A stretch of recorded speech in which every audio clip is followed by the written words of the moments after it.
এইটা কে এনেছে সোনা? দাদাই। কে কি এটা? আঙ্গুর। আঙ্গুর কে খাবে? দাদাই নিতে।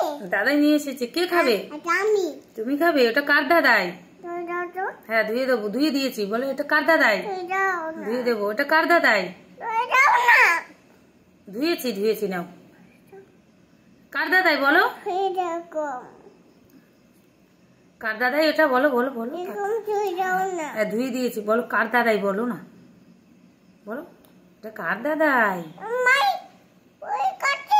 দাদাই আমার জন্য এনেছে। তোমার? এটা আঙ্গুর ফল। এটা কি ভালো? এটা কি ভালো? ভালো? এটা ভালো খেতে? বলো খাও খাও, আর ওটা ছাড়ান লাগবে না, খাও। ভালো বলো, ভালো ভালো খেতে? কে এনেছে?